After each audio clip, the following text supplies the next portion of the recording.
Fala pessoal, bem-vindos a mais um episódio do nosso podcast Tributalks. Diferente, o Rafa fala que não é um podcast, é um modelo meio que misto entre um podcast e um vídeo de atualizações, enfim, mas é um podcast. E hoje a gente está aqui com uma figura muito importante do mundo jurídico. Oi? Tá meio lotado aqui. Tá lotado, estamos em 4. Então eu vou pedir pro Vagnão, se possível, deixar para enquadrar ele só daqui a pouquinho, para a gente fazer aquela... Exato, né? Deixar o pessoal em suspense. Mas, Rafa, começar com você aqui. O que você acha que vai sair aqui desse podcast de hoje? Olha, eu não sei, mas a gente está trazendo aqui duas pessoas que são especialistas na área. Sim, a gente é especialista? Obviamente, a gente está falando de tributação todos os dias, enfim. Mas são pessoas que estão no operacional do nosso escritório que está com a gente, inclusive, no nosso podcast. Essas duas pessoas misteriosas, eu vou soltar spoiler de um. Um deles participou na semana passada com a gente. É verdade. E ele gostou tanto que agora parece que tá com cadeira cativa. Mas mandou bem pra caramba. Mandou bem. É só por isso que tá aqui, porque assim, se não manda bem, só participa de um e vai embora. Que isso, depois que assistiram lá, pô, o cara tem jeito. Tem jeito, né? Galanzão, assim. O cara tem habilidade. Tem habilidade. Que isso. Nasceu pra isso. Não. Né? E o outro, acho que eu vou falar o nome dele agora. Duvido que você lembre. Duvido. Ó, vou até me arrumar aqui. Pessoal, conosco aqui hoje... Com vocês e pra vocês. Com vocês e pra vocês, o jurista internacional Henrique Trombi Codo de Melo. Caraca! Você viu? Se eu perguntar o meu nome completo, é capaz dele não saber. Eu acho que eu sei, o Silvio. É que houve um preparativo aí, né? Entendeu? Foi bom. Agora me fala, isso é nome de jurista ou não é? É nome de presidente da República. Claramente. Pô, assim eu fico até sem palavras. Seja muito bem-vindo Muito obrigado. ao nosso Tributalks. Tenho certeza que vai contribuir bastante com o nosso papo de hoje. O doutor Henrique, para quem não conhece, ele é um dos advogados aqui do nosso escritório. Qual escritório? Você já falou 2 vezes e não fala o nome do escritório. É Rafael, né, não é Silvio, do nosso escritório Rebeca Silva, né? E o nosso outro convidado aqui é o Vitor Hugo Gianelli, nosso doutor Vitor Hugo Gianelli. Agora fala meu nome completo, então. Não lembro. Mentira, Alexandre Silva, né? Alexandre Silva. Esse daí é muito difícil. Tudo isso. Mas enfim, a gente trouxe nossos doutores aqui para enriquecer ainda mais a nossa discussão. A gente está trazendo 2 temas aqui. Ainda mais o nosso podcast. Eu acho que não dá para o Vagnão fazer um take dela. Mas conosco aqui, a doutora Stephanie Rebeck. Chega aí, aparece aqui. Aparece aqui do meu lado, vem doutora. rápido, vem aqui rapidinho. A gente tem 15 minutos só. Vamos. Chega aí. E assim, por trás de tudo isso aqui, o Vagnão. O Vagnão, quando ele aparece... Você não vai aparecer, você não vai aparecer. Qual câmera? Ali, ó. Ali, ó. Aqui. Aquela que tá piscando ali, ó. Tô nos bastidores hoje. Aí, ó. Tá certo? Vagnão, é o seguinte. Quando você aparece aqui, o episódio vai ser daqueles que explodem. Eu só vi nos momentos mais importantes. Exatamente. Eu só vi na final de campeonato. Isso. Boa. Rafa, levanta o tema aí, já vamos começar, vai. Vambora. Um dos temas que a gente vai trazer aqui hoje, a gente já comentou sobre ele. No momento que a gente trouxe, ele ainda estava em tramitação, Senado, enfim, não tinha sido... Não tinha uma conclusão ainda sobre ele. Hoje já existe ela. E, inclusive, a gente vai trazer aqui hipóteses de... Eu ia falar de não incidência, não sei o que, mas deixando o juridiquês de lado. Como fazer para que os empresários não tenham que tirar ainda mais dinheiro do bolso para pagar os seus impostos em 2026, 7, 8. Tá? Então, perfeito. Esse primeiro tema é sobre, e eu vou pedir ajuda bastante dos advogados presentes, ok? mas é sobre a tributação de dividendos. Que a gente sempre falou, putz, não vai chegar, não vai chegar, não vai chegar. Chegou. Não pode bater. R$10 já. Agora Aí, acabou. R$1.000. Acabou o podcast, vamos todo mundo embora. Mas é isso. Tá bom. Então, a gente vai trazer alguns tópicos aqui. O que vocês acharam disso, doutores? Depois Como- eu gostaria da sua opinião em relação à lei complementar, colocando a tributação da cadeira de roda elétrica. Vamos chegar O nesse IPVA. assunto. Mas vamos começar na tributação dos dividendos, tá? Então, como que está sendo isso para os empresários? Como que eles estão recebendo isso? Principalmente do nosso escritório, que a gente já tem esse know-how. Como que está sendo isso? Bom. Um de cada vez, calma. Bom, o que a gente está vendo aqui é que isso já estava uma dificuldade, uma incerteza a partir do momento que era um projeto de lei. Até porque a gente vem há, se eu não me engano, 30 anos, desde que foi instituído o dividendo, a não ter a tributação disso. E aí agora, de uma hora para outra, querendo ou não, a gente vai ter em 2026, daqui 20 dias, a gente já vai ter essa tributação. Então pegou muita gente de surpresa e é algo que mexe muito com o empresário. E o que a gente está identificando é que todo mundo está querendo dar um jeito de não ter essa tributação, pelo menos do que a gente apurar até agora. E em tem jeito, doutor? Acho que 2025. você está entrando nessa daí. Tem jeito de... Então, aí tem Ah, duas tá. vertentes. Tem a vertente da não incidência, que é até 2025, e aí tem outras particularidades que a gente vai tratar um pouquinho, a gente debate um pouco depois, de 2026 em diante. Mas tudo tem um jeito, né? Vocês conhecem o Barsi? Sim. Grande investidor da bolsa, enfim. Ele sempre dizia, né, que ele amava quando surgia o tema de tributação de dividendo. Porque sempre as empresas pegavam e Tiravam tudo. jogavam dividendo a rodo para os investidores. Acho que dessa vez ele não gostou tanto. Mas me conta um pouquinho mais, né, doutores, como que Eu queria funcionaria saber isso? a posição do doutor Henrique em relação a esse tema, obviamente. A gente tem dois caminhos aqui pela frente. Um caminho é fazer uma assembleia, redigir uma ata e conseguir fazer essa distribuição desse ano até 2028. E uma outra, que é a mais simples, diria assim, é fazer toda a distribuição já. Qual caminho você acha que os empresários vão tomar, enfim? A gente tem visto muito noticiado que os bancos já têm derretido esses dividendos, né? O uso derretido dessa maneira para justamente compartilhar esses dividendos antes dessa tributação. Mas acho que para os empresários a grande sacada, né, não é nenhuma questão de jeitinho, né? É na letra da lei fazer a ata, né? Registra isso na junta comercial e faz essa divisão, já registrado esses lucros contábeis, esses lucros reais que a empresa tem, para ser dividido em partes, né? Como se fossem lotes até 2028. Isso é garantido por lei, então esses lucros que forem declarados durante esse período não vão ser tributados, né? Só que para isso tem uma grande sacada que é que o empresário tem que ser organizado, a empresa tem que ser organizada. É aí que eu queria chegar, porque uma coisa é seguir por esse caminho, ok, né? Dentro da legalidade, sem problema nenhum, mas outra coisa é você dentro da empresa conseguir, né, na parte operacional mesmo, conseguir todos esses números, dá tempo de fazer a ata, entende? Então, assim... Vocês estão falando bastante de ata, enfim. Para o empresário que ele não está... Entendendo? ele não está por dentro do cenário tributário, enfim, às vezes até societário, empresarial. O que seria essa ata? Quem que faria essa ata? E até para ele ter maior segurança jurídica, eu já ouvi falar que, por exemplo, daria para colocar essa ata na própria junta comercial. Como que funcionaria isso, pessoal? Tá, eu vou falar primeiro assim, eu vou dar uma explanação sobre o que a gente está falando, para ficar mais claro para quem está nos assistindo, nos ouvindo, enfim. E depois eu vou pedir para os doutores explicar exatamente a ata. Há muito tempo, o governo vem falando que ele ia tributar dividendos.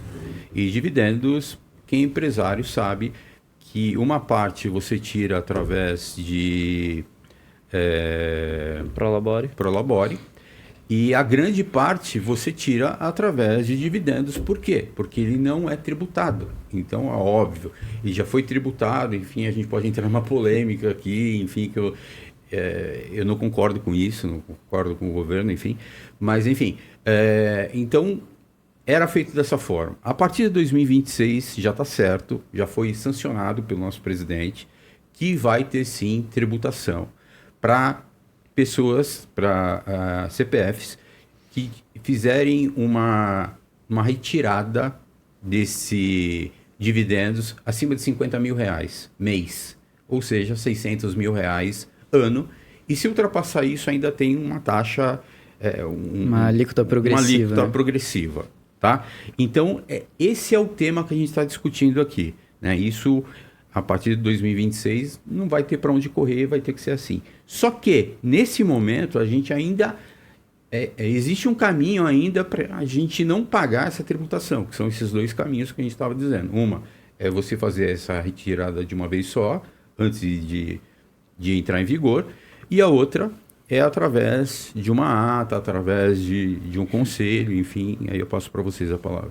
Sim, essa ata, a própria lei já traz essa disponibilidade de que a gente tem que juntar, através de toda a documentação fidedigna, né, de qual vai ser o lucro, como que vai ser distribuído e quanto tem distribuído, a distribuir, e tudo isso a gente consolida numa deliberação de todos os sócios. Então, por exemplo... Então seria por um advogado? Não necessariamente, mas com o auxílio de um advogado também vai ser ótimo, porque a gente vai saber que toda a ata, todas as cláusulas vão estar incluídas lá, mas não necessariamente, se só a contabilidade, se seu amigo advogado, ou seu amigo que tem algum conhecido ou conhecimento que já tem essa ata, um modelo, também é válido. O importante é ter essa ata registrada para a gente conseguir deliberar essa distribuição antes do prazo que vai ter a incidência. Então, até 31 de dezembro, a gente tendo essa ata registrada na junta comercial, junto com o contrato social, assinatura de todos os sócios, né? Então, quando a gente vai falando aqui de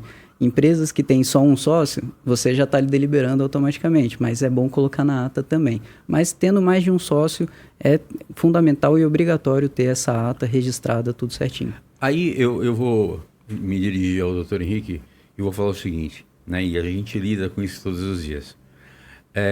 Quando você pede os números das empresas, né, para você fazer um diagnóstico tributário ou algo do tipo, muitas vezes demora para chegar. Por quê? Porque esses números não estão totalmente disponíveis ainda. Hoje, dia 11 de dezembro, que a gente está fazendo esse podcast, vou datar ele, né? 11 de dezembro, ou seja, a gente tem mais 10 dias úteis pela frente, alguma coisa assim, contando feriados e tudo mais. Daria tempo, né, a gente pensando isso dentro de uma empresa, dentro de uma organização, para apurar todos os resultados, porque tem muita coisa acontecendo ainda, apurar os resultados, convocar uma assembleia, colocar isso numa ata, registrar na junta comercial. Dá tempo, assim, legalidade, o doutor já falou, é legal, ok, mas do ponto de vista prático, isso dá para fazer? Olha, dá para fazer, se aí a gente retomar no que o Dr. Henrique comentou, a empresa tem que ser organizada, ela tem que se estar planejando já desde o início do ano, e aí entra outras vertentes, mas isso daí é uma informação contábil, é algo que está nos balancetes, que muitas vezes empresas do Simples Nacional não vão ter. Mas empresas do lucro presumido e principalmente do lucro real tem que ter essa apuração bem à risca. Então, mas eu posso fazer uma presunção de lucro? Não. E se eu fizer uma... Porque assim, as empresas, elas esperam o último dia para realmente fechar o mês. Sim. Imagina o ano. Mas Né? Eu fico imaginando as multinacionais, por exemplo, trabalhei em muitas delas, você fica, às vezes, ali até... Eu trabalhei na parte de vendas, por exemplo, até 10, 11 horas da noite, fechando o negócio. Sabe? Então, assim, não é uma coisa tão simples assim de falar. Mas Então, uma coisa que eu estava até pesquisando para trazer justamente sobre o assunto é que é o seguinte: nessa ata não precisa estar disponibilizado exatamente qual é o valor mensal que você vai tirar até 2028. Vamos imaginar que, por exemplo, você vai e coloca na ata, putz, eu vou tirar 100 mil reais todos os meses até 2028. Putz, você não precisa colocar que você vai tirar os 100 mil. Você pode justamente ter a lucratividade em relação à tua empresa. A partir disso, você coloca em ata que você pode retirar isso. Você pode retirar, por exemplo, sei lá, 10 milhões de reais em parcelas que vão ser consolidadas, que vão ser discutidas pelos sócios. Tá. Então vamos imaginar que, por exemplo, chegou 2028, a empresa lá no dia 31 de dezembro de 2025, ela colocou que ela ia distribuir 10 milhões. Chegou em dezembro de 28, ela distribuiu 5 milhões. Ela não vai ter nenhum ônus em relação a isso. Porque... A minha pergunta é o contrário, Rafa. Eu coloco lá que eu vou ter 100 milhões. Mas tá? daí você precisa demonstrar. Sim, mas eu vou ter 100 milhões. Só que, por isso que eu falei da presunção, né? Eu vou ter 100 milhões, tá? Então, estou falando de empresas grandes mesmo, né? 100 milhões, 200 milhões, 300 milhões, enfim. Coloquei 300 milhões, tá bom? Só que, quando eu fechei o número mesmo, não deu 300 milhões, deu 400 milhões. Ou seja, eu vou ter que pagar, então, 100 milhões, porque eu não coloquei na ata. Não. Sim. Não, é que, peraí. Quando a gente entra nessa, tem duas coisas. Uma, a questão de presunção, ela meio que não existe. Porque para você considerar na ata, você vai precisar demonstrar efetivamente a lucratividade do teu negócio. E é interessante até que você tenha uma lucratividade maior, porque se você coloca que, por exemplo, você pode retirar até 2028, tanto faz se for em 2026, 27, não, 28. Isso eu entendi. Eu estou dizendo só o fechamento, porque levando em consideração o que você falou, eu coloco lá um valor e pouco importa como eu vou fazer essa distribuição ao longo dos anos. Ok. Perfeito. O ponto aqui é falando de uma empresa multinacional, uma empresa nacional muito grande e tal. Se ele não tiver um sistema SAP, um sistema muito firme, muito robusto, ele não vai ter esse número. Eu não acredito que ele consiga ter esse número. Mas é que essas empresas, inclusive, elas têm geralmente um controle contábil muito melhor do que, por exemplo, uma empresa do Simples que, não tem balancete. Não, mas é exatamente... a gente está concordando. Estou dizendo que essas empresas muito grandes, talvez elas tenham condições de fazer isso. Perfeito. Agora, empresas menores, né? Empresas menores que eu estou dizendo é o middle market ali, estou falando de 50 milhões, 100 milhões, né? Faturamento mês. Sim. Será que elas conseguem? Então, elas vão ter que ter um lucro apurado. Elas precisam ter. Principalmente se a gente estiver pensando em middle market. Se ela tiver no lucro real, ela vai ter, teoricamente, ela precisa ter isso. Né? Então, para empresas que já estão no lucro real, isso fica muito mais simples, na verdade. Desde que a contabilidade seja feita da maneira adequada. Se não for feito... Aí, eu acho que você precisa ir atrás, não só por conta da tributação de dividendos, como também para o passivo que você está carregando junto com a tua empresa. E aí, doutor Henrique? Eu acho que entra de novo no começo dessa conversa, uma questão de organização. A empresa que não for organizada e estruturada nessa questão, não vai conseguir fazer uma ata que te dê a segurança jurídica necessária para conseguir os dividendos sem a tributação dos 10%. Corre o risco do fisco fiscalizar essa ata e entender que esses valores não condizem com a realidade. Corre o risco também do fisco analisar os registros contábeis anteriores a 2025. Então, na verdade, o que seria uma segurança jurídica para uma empresa desorganizada passa a virar um passivo futuro. Eu acredito que tem empresa que não fechou 2024 ainda, entendeu? Então, assim... Não, mas a aposta não. É uma aposta que o retorno é... É uma corrida. Sabe? Então, é certeza. A odd está 1.0000. Eu vou fazer uma pergunta agora para o Dr. Vitor, mesmo porque ele está cursando contabilidade, né? Então, você está mais por dentro dessa parte operacional da contabilidade. Vários amigos, colegas. O que eles estão dizendo sobre isso? Olha, eu não tive oportunidade ainda, diante da rotina, mas o que eu vejo com o nosso setor contábil, né, já puxando um pouco a sardinha para o nosso setor contábil, é de que a gente não vai conseguir criar número. Isso não tem jeito. A gente vai ter que ter esse lucro apurado na empresa e transparecer isso corretamente, porque não é só registrar a ata. Isso seria muito prático, mas a gente precisa demonstrar para trazer essa segurança.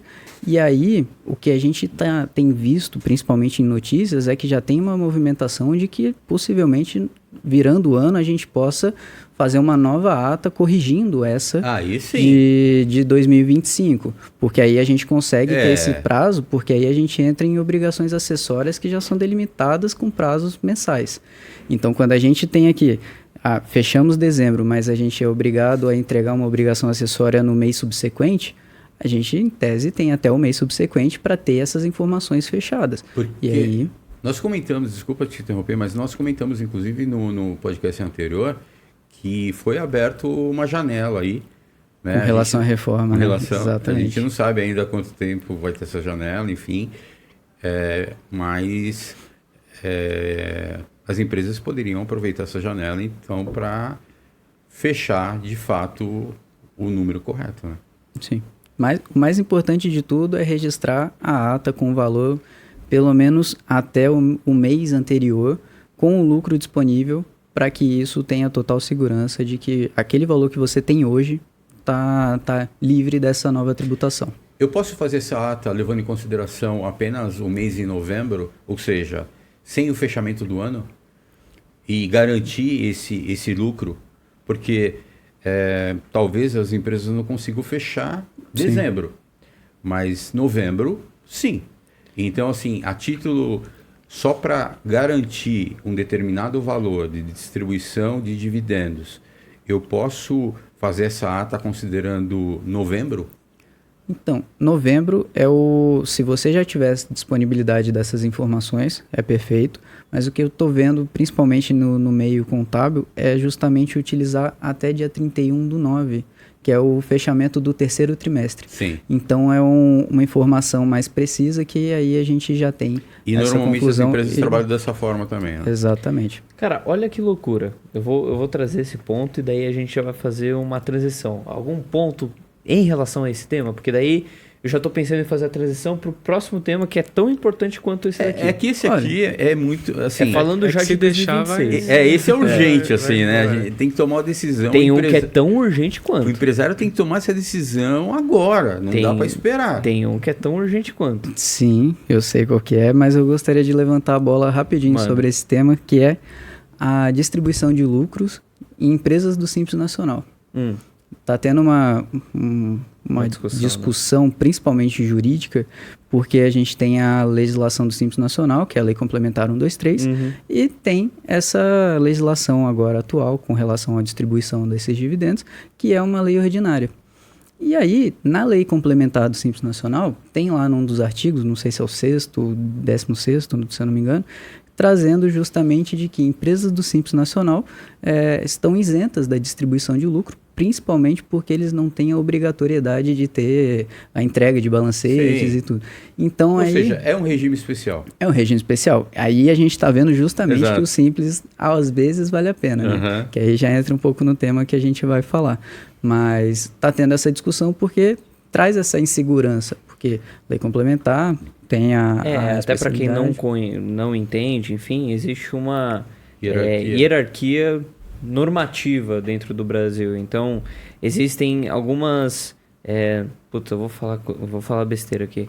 Mas existe uma ordem em relação às leis, né? Aquilo que é constitucional, aquilo que é lei complementar, aquilo que é lei ordinária, enfim.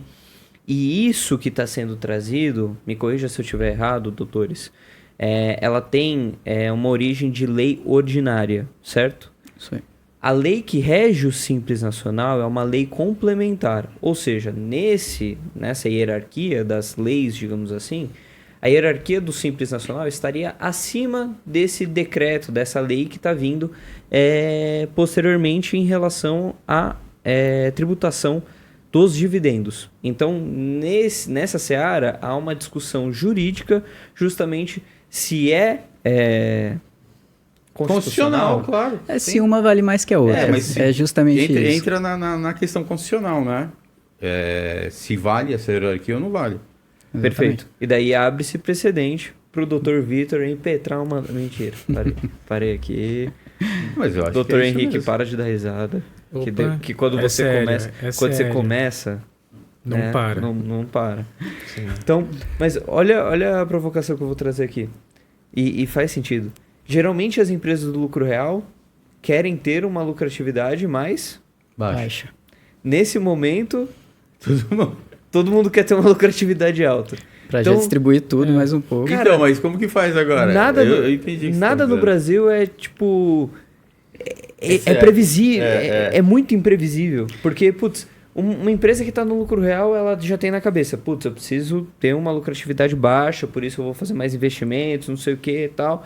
E justamente as empresas que estão no lucro real têm a maior possibilidade de demonstrar a lucratividade delas e durante o ano todo, enfim, durante todo o exercício, elas trabalharam justamente para isso. Agora chega no fim do ano que elas têm uma oportunidade de demonstrar a lucratividade delas e ter um benefício fiscal até 2028, elas não conseguem.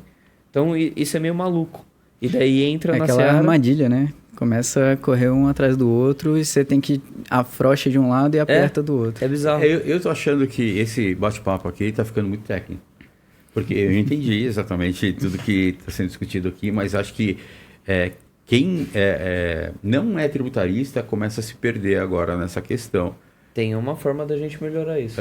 Bora falar um pouquinho dos regimes tributários, até para o pessoal entender essa sistemática. Justamente o que eu queria trazer em 2026, até pensando... a gente está pensando até 2028 com a isenção da tributação. Ou 2033 com o total da transição, né? Enfim. Mas a gente está vendo bastante, principalmente o pessoal que está chegando no escritório, muitas empresas não ainda fazendo estudo comparativo, entendendo qual é o melhor regime para 2026, enfim. E a gente tem 3 regimes básicos aqui, que é Simples Nacional, Presumido e Lucro Real. Queria trazer um pouquinho esse assunto para a conversa, para a mesa, enfim, justamente para os empresários. Quem ainda não foi atrás, cara, correr o mais rápido possível. Porque isso, independente de reforma, independente de qualquer coisa, é importante conhecer esses 3 regimes para fazer a opção agora no começo do ano, né, para que pague menos impostos. Essa é a grande verdade. Principalmente a galera correndo para o Simples Nacional, porque tem isenção. Então, vai estourar tudo. Principalmente que o prazo para o Simples Nacional é mais curto. Simples Nacional normalmente entra nesse regime tributário as empresas novas, né? Eu não estou querendo dizer que elas não poderiam escolher outro regime, mas as empresas que estão começando um negócio, enfim, quando vai para a contabilidade acaba oferecendo esse regime. Por quê? Porque é um regime simples, tanto para o contador quanto para o empresário naquele primeiro momento, né? Então, recolhe-se uma única guia, que é a DAS, no final de cada mês, onde estão embutidos todos os tributos ali dentro, e fica simples. Então, é muito utilizado para empresas que estão iniciando. Porém, a tributação do Simples Nacional, ela é progressiva. Ou seja, quanto mais você fatura, mais sobe a sua alíquota, né, em relação à tributação. Então tem que ficar muito atento em relação a isso, porque chega a 3 milhões e 600, se eu não estou enganado, me corrijam, você bate no sublimite. Quando você bate no sublimite, se você é uma empresa prestadora de serviço, você vai começar a pagar ISS por fora. Se você é uma empresa do comércio, você começa a pagar a alíquota, que já está alta, mais o ICMS por fora. Ou seja, começa a ficar muito alto o seu imposto. E o limite máximo para o Simples Nacional são 4 milhões e 800 nos últimos 12 meses. Então tem que ficar muito atento, porque se você ultrapassa, inclusive, em 20%, os 4.800, é bem provável que você vai retroagir 12 meses num presumido da vida, por exemplo, pagando a diferença do Simples Nacional para o presumido. Então, é muito sério isso. Né? Tem muitas pessoas que não entendem isso.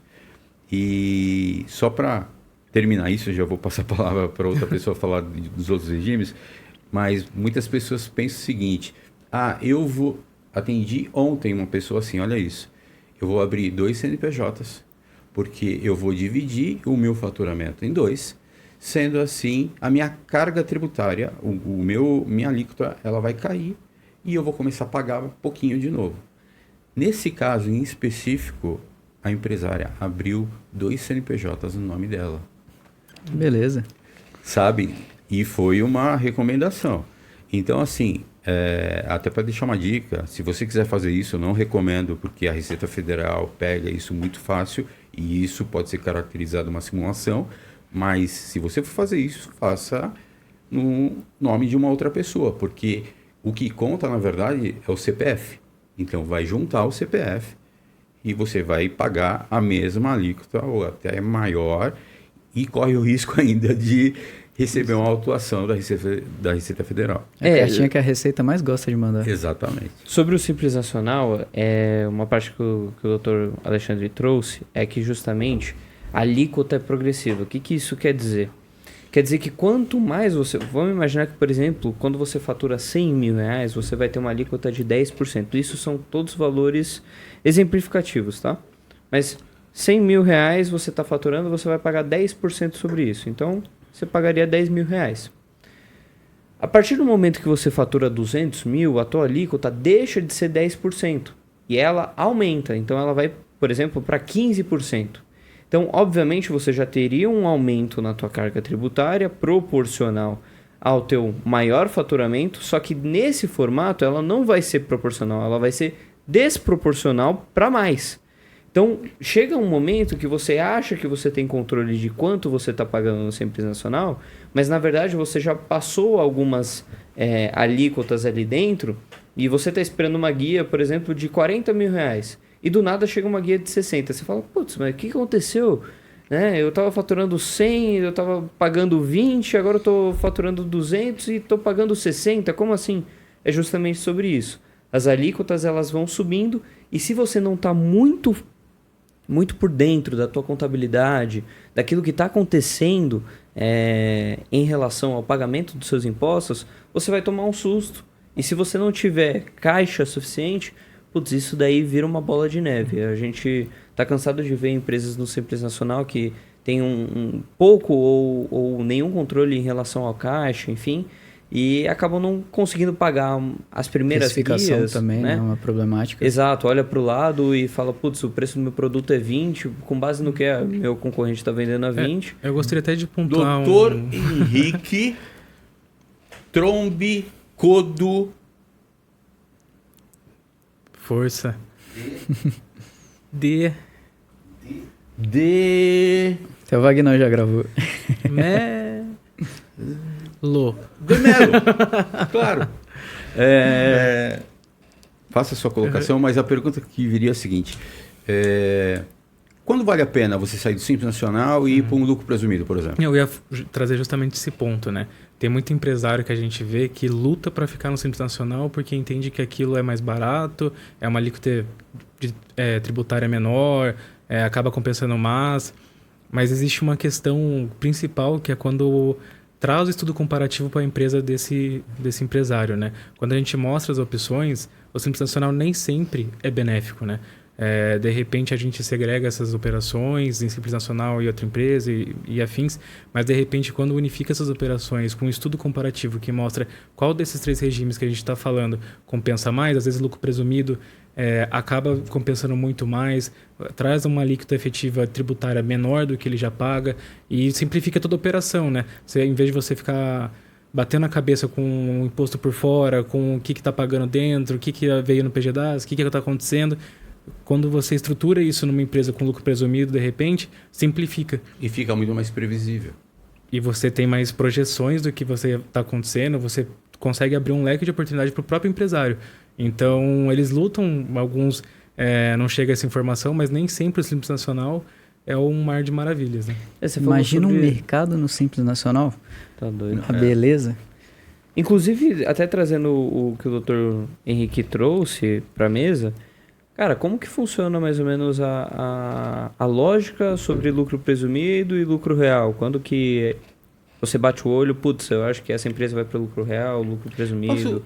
Posso fazer uma colocação antes? Claro. Aproveitando a fala do Dr. Henrique. A gente falou agora há pouco sobre o simples e lucro presumido. E o Dr. Henrique que explicou de uma maneira muito fácil de entender.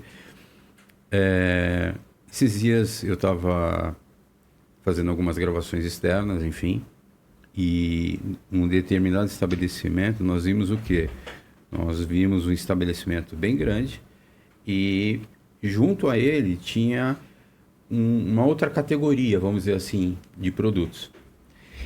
Existem casos que vale a pena você fazer, inclusive, uma segregação de atividades, né, onde você pode utilizar um regime para uma atividade, que é um regime muito mais adequado para aquela, pegar essa outra atividade, né, criando um outro CNPJ, obviamente, e utilizando um outro regime, né, para essa outra atividade. Então, a gente chama de segregação de atividades, ou seja, em alguns casos vale a pena você trabalhar os dois. Os dois. Bom, só aproveitando que a gente vai entrar no lucro real e lucro presumido, quando eu comentei que é uma beleza um mercado, por exemplo, no Simples Nacional, por quê? A gente sabe que mercados, pelo que a gente já trabalha aqui há muito tempo no escritório, são empresas que têm uma margem muito baixa, que precisa comprar muita coisa para poder manter a sua atividade, então tem um estoque muito grande, e a partir do momento, quando você vai ver, eles estão operando num prejuízo fiscal. Não necessariamente um prejuízo financeiro, mas você precisa colocar muito dinheiro todo mês para você ter aquele mesmo faturamento. E se você está no Simples Nacional, você vai ter aquela progressão. Então, se eu estou faturando 200 mil, vou estar pagando tanto, sobre o faturamento, 300 né? mil, e isso sem apurar crédito nenhum, sem apurar qualquer possibilidade de um benefício fiscal. E aí, por isso que a gente volta a vertente de talvez um lucro presumido, um lucro real, porque aí a gente começa a trabalhar mais um pouco, as 4 linhas se ampliam, vamos dizer assim. Porque quando a gente está falando hoje de um lucro presumido, é um Simples Nacional, mas eu brinco que é um Simples Nacional Plus. Por quê? O Simples Nacional ele vai até 4 milhões e 800 de faturamento. Só que a base de cálculo dos impostos vão ser literalmente sobre o faturamento. Como que funciona no lucro presumido? Lucro presumido você vai ter PIS e COFINS sobre essa base de cálculo ou faturamento. Então, esse PIS e COFINS vai ser uma alíquota bem mais baixa, vai ser 3,65, só que você não vai tomar crédito nenhum. Mas ela também não se altera, né? Não se altera. Ao Simples Nacional. Exatamente, ela não se altera. Então, você vai estar faturando lá... Previsibilidade total. Total. Inclusive, a gente atendeu uma empresa prestadora de serviço que estava no Simples Nacional e qualquer um dos regimes seria mais vantajoso para ela.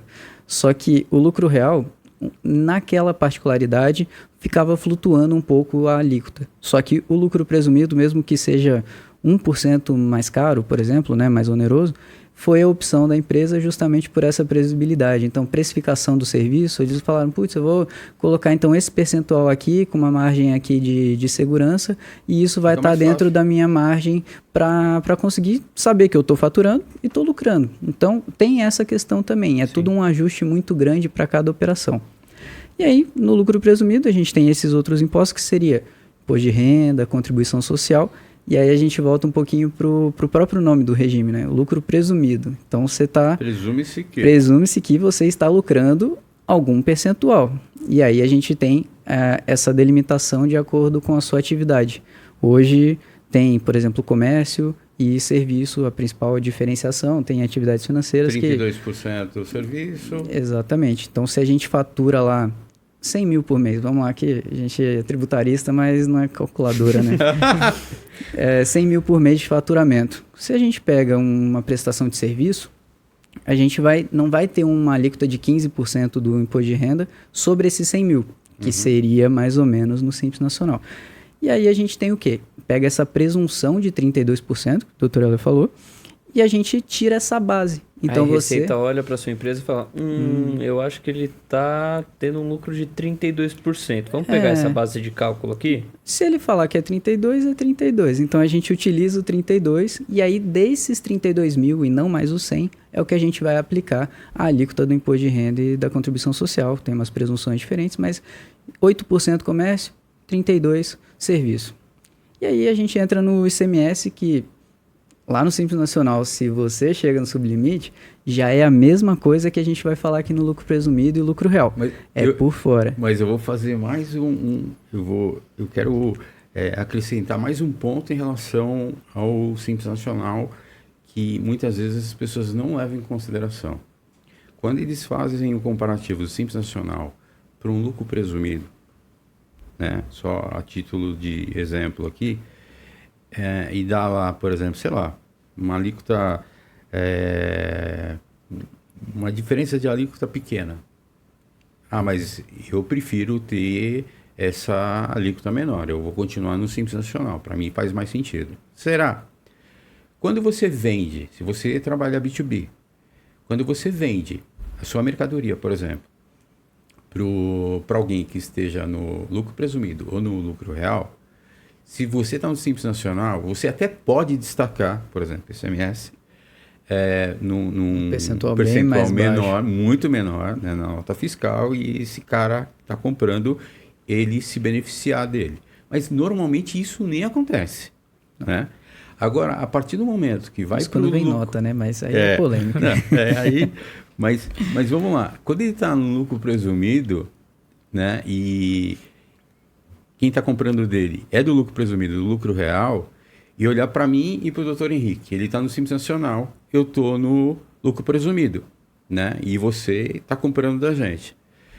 Se meu preço estiver muito próximo do dele, né, ele vai escolher o que não é Simples Nacional, porque ele vai ter muito mais crédito. Então, assim, o mercado empresa dele... pode até ter um nome bonito, assim, comprido, que vai ser justamente onde está o lucro presumido, onde vai estar o crédito para poder aproveitar. Assim, isso abre o mercado para ele. Às vezes ele não está vendendo, ele não entende por quê. Ele, né? Pô, o meu preço está muito parecido com o do fulano, mas ele prefere comprar do fulano. O do fulano está mais caro, ele está comprando do fulano. Claro, ele está se acreditando. Então, assim, as pessoas também não costumam levar isso em consideração na hora de escolher. Sim. Tive uma reunião hoje com um dos leads e era justamente isso. Ele estava colocando no papel e queria a nossa ajuda para ver. Olha, 70% dos meus fornecedores são do Simples Nacional, eu estou mudando de regime e a previsibilidade que me deram da contabilidade foi de que eu vou pagar uma nota de ICMS. E aí ele começou a olhar um pouquinho de preciso de outros fornecedores. A gente falou, saia do Simples Nacional, porque se você, mesmo que seja um pouquinho mais caro, então eu estava dando uma diferença de, por exemplo, R$1 no Simples e R$1,25, R$1,30 no lucro presumido. Só que aí, se a gente utiliza só nesse pequeno valor, só os créditos que poderiam ser gerados desse R$1,25, R$1,30, já fica muito próximo do valor que o do Simples Nacional está pagando e que muitas vezes cobram um pouquinho a mais para poder emitir a nota, porque justamente entra naquela premissa de se está faturando muito e está próximo do sublimite ou do limite do Simples Nacional, o pessoal prefere parar de emitir a nota, incorrer nessa irregularidade, do que sair do próprio regime do Simples Nacional. Tem esse receio. E aí é justamente aqui com o diagnóstico que a gente vai trazendo isso, e principalmente com o estudo comparativo, né? Que aí é nesse prazo que a gente está... Muito legal esse episódio, né? Eu já peço para você que não se inscreveu, se inscreva aí para receber mais informações como essa. Compartilhe esse vídeo com seus amigos, enfim, faça seus comentários. Mas o que eu quero dizer, né, para quem está nos assistindo, nos ouvindo, não é tudo sobre tributos, e não é tudo sobre negócios. Quando você vai fazer um diagnóstico tributário, você tem que levar em consideração o todo, né? Porque se a gente fica focado apenas em tributação, pode ter certeza que a gente vai entregar a menor tributação para você. Mas não é isso que a gente faz. Nós analisamos do ponto de vista completo da empresa para entregar para você o que é melhor para a sua empresa. Então, fique esperto, hein? Isso aí. Eu vou roubar aqui só um minutinho, que eu vou aproveitar esse gancho tanto seu quanto do Dr. Alexandre, que é a questão que eu estava dizendo, né? O empresário luta para ficar no Simples Nacional. Quando a gente entrega o estudo comparativo, de repente a alíquota efetiva pode ficar um percentual acima ou pouca coisa abaixo, mas a questão de o quanto ele pode abrir esse leque mercado para ele mesmo acaba compensando muito mais. Ele passa a faturar mais, ele passa a ter mais oportunidades, passa a ter mais oportunidades como um todo, né? E abre o mercado para ele. Então, eu acho que a partir do momento que a gente consegue explicar isso para o empresário, que não é só você vai pagar X de imposto. A questão é que você vai pagar X de imposto, mas toma créditos de Y e abre o mercado para sei lá quantos fornecedores. Não só mercado de fornecedores, abre um leque de oportunidades tributárias também, de benefícios Exato. que não se aplicam ao Simples Nacional justamente porque já é um regime especial. Então, tem mais essa questão. Muitas vezes o estudo comparativo é de forma generalista e que não vai te entregar, por exemplo, uma análise dos seus NCMs que você está vendendo, o benefício fiscal aplicado para a sua operação, porque aí você vai falar, putz, mas o meu concorrente faz a mesma coisa que eu, mas não tem esse benefício. Mas não tem problema. O benefício muitas vezes é atrelado a particularidades da sua operação, que isso vai trazer esse benefício para você. E eu tenho um pontinho só para fazer uma balança com tudo aquilo que vocês estão falando. Tem empresa que também está no Simples Nacional. A gente vê que ela se comportaria muito melhor no lucro presumido, no lucro real, mas ela não tem ainda a mentalidade de um lucro presumido e de um lucro real. E daí fica muito difícil dessa empresa operar nesses regimes. Por que eu digo isso? Putz, uma empresa que minimamente, né, não trabalhou por muito tempo no Simples Nacional, putz, mas eu vou precisar pegar nota mesmo? Eu vou precisar mesmo de ter um balanço, um balancete? Eu preciso enviar todas as informações para a contabilidade? Se ela não conseguir entender realmente que tudo isso é muito importante, inclusive para ela, na precificação balança, final, né? Em relação ao pagamento dos impostos, que isso vai gerar crédito para ela, enfim, é muito difícil dela rodar em outro regime. Porque, mais uma vez, o simples, para o empresário, é simples. Né? Ele vai pegar e vai falar assim, beleza, meu faturamento é tal, o único ponto que ele precisaria ver é justamente a alíquota dele. Se ele estiver atento à alíquota, ele vai ter uma previsibilidade ali, tá, beleza, vamos embora. Se ele sai do Simples Nacional, já existem variáveis ali que ele vai precisar de uma pessoa ao lado para justamente, né, dar vazão à demanda dele, de ter a otimização dos impostos e tal. Se ele não corrobora justamente com o parceiro contábil, jurídico, tributário dele, provavelmente tudo aquilo que é identificado para a empresa dele, enfim, dificilmente vai ser colocado em prática. E daí há uma frustração, com certeza. Sim. Então, o que eu estou trazendo existem empresas, inclusive, que você batendo o olho, você fala, putz, é lucro real.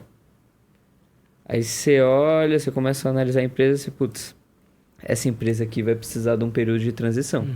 Vai precisar de uma maturação ali. Um ajuste, um acompanhamento bem próximo. Para ele entender exatamente qual é a mudança, o que ele vai precisar fazer de alteração, para que daí rode liso a empresa dele. É o que o pessoal gosta de falar, né? É a mudança do mindset. Então, o mindset do empresário no simples e o mindset de um empresário no lucro real, lucro presumido, que precisa ter não esse controle, mas principalmente o querer entender o porquê que a operação tem que mudar para que funcione bem. E se funcionar bem, vai ter um retorno para ele também. Agora Perfeito. Eu vou falar uma coisa. Esse empresário que não tem esse mindset, igual o doutor acabou de falar, que não tem esse entendimento que o doutor Rafael acabou de falar, sinto informar, com a entrada da reforma tributária, ele vai sair do mercado. Esse cara, ele vai quebrar. Simples assim. Está sendo exagerado. Não. Vai ser feito um filtro. A reforma tributária, ela vem para fazer um filtro dos empresários que vão continuar atuando e daqueles empresários que vão sair do mercado. Eles vão sumir do mercado. escuta o que eu tô falando. E com essa bomba terminamos nosso episódio. Mentira. Mas assim, tem muita coisa ainda para ser falado de fato. Quando a gente entra em regime tributário, se a gente for falar de particularidade do Simples Nacional, o Dr. Alexandre trouxe a questão de nome dos sócios, que soma o faturamento das empresas que tiverem no Simples Nacional, a gente falar de sublimite, a gente falar de limite, tem muita coisa. Muita coisa mesmo, né? Acho que o grande ponto que a gente quer trazer aqui é, em 2026, se você não tem um estudo comparativo, você precisa ter. Principalmente porque alguns projetos que você tem dentro da empresa vão impactar diretamente no pagamento de impostos, no pagamento de tributos que você tem aí dentro.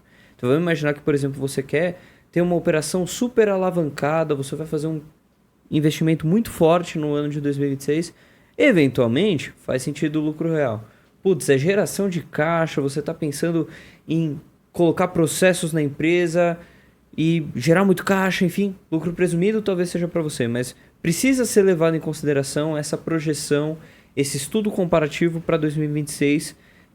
Existe já uma data limite para empresas que queiram entrar no Simples Nacional, empresas que estão com dívidas precisam se regularizar em relação a isso, que é o prazo de 31 de janeiro? 31 de janeiro, Simples Nacional. 31 de março, lucro presumido, lucro real. Justamente na entrega do primeiro trimestre da apuração de imposto de renda e contribuição social. Pessoal, isso é muito sério. Então, se eu vou chamar a sua atenção de novo, principalmente para o Simples Nacional, vamos imaginar que sua empresa, o regime Simples Nacional é o melhor para ela. E você tem um passivo tributário, ou seja, você está com dívidas tributárias. Você tem até 30 de janeiro para se regularizar, para continuar no Simples Nacional. Caso contrário, você vai ser excluído do Simples Nacional. E isso vai valer para o ano inteiro da tua empresa. Então, é sério, é muito importante. Uma escolha errada vai te custar, 6 meses, às vezes 1 ano de caixa, porque você não consegue fazer um investimento. Então, se você quer estar no mercado cada vez mais forte, enfim, você precisa olhar para o mundo tributário, pelo menos no início do ano. É a data que, não tem como você olhar para o lado, é parte do teu core, digamos assim. E agora, para finalizar, eu gostaria que o Dr. Henrique fizesse esse wrap-up, né? E desse um recado aí pro empresário. Lembra da tua época de streamer. De streamer? Já tem que pedir, já tem que se inscrever. Vamos lá, vamos ver se ele vai participar do próximo. Agora que a gente vai ver. Vagnão, manda boa sorte para ele. Boa sorte. Antes de fechar, eu só acho que a gente não cria um terror sobre o Simples Nacional, mas tem que ter o devido cuidado e acho que serve como um aviso, né, para quem está no Simples Nacional. E com isso acho que a gente encerra o podcast. E deixa o like, se inscreve em algum lugar daqui. E não esqueça de acompanhar Rebeca Silva e Dr. Alexandre nas redes sociais. E tem a newsletter. Bem lembrado, Dr. Rafael. Agora temos uma newsletter também, que toda terça às 7 te informa de todas as novidades tributárias da manhã, que te deixa informado, pronto para sair da sua casa para o trabalho, informado com as questões tributárias. Muito bom. Aê! Muito bom. Parabéns, doutor. Muito obrigado. Muito bom. Muito bom. Passou no teste. E aí, o que você achou de participar? Muito bom. Muito bom? Muito bom. Curtiu? Muito bom. Nervoso, mas... Ixi, legal. Então é a quarta cadeira aqui, ô Vagnão. Quarta cadeira, a gente vai ter que manter. Mas é isso aí, pessoal. Mais uma vez agradeço a presença de todos. Ah, não. Tadas. Bora. Eu fui cancelado aqui. Não, corta esse negócio que não vai pro ar isso aí não. Mas agradeço a presença de todo mundo. Doutora Stephanie, que estava aqui na tribuna de honra, enfim. Vagnão, presença ilustre. Aí sim. A gente vai ver mais ele por aqui. Informações confidenciais. Boa. E os 2 doutores também, muito obrigado pela participação. Coçou meu braço aqui. Enfim, mas semana que vem estamos de novo por aqui. Só que eu acho que vai ser na quinta-feira. Combinado? Combinado. Fechado, pessoal? Um abraço. Valeu. Até mais. Tchau, tchau. Fomos. Central.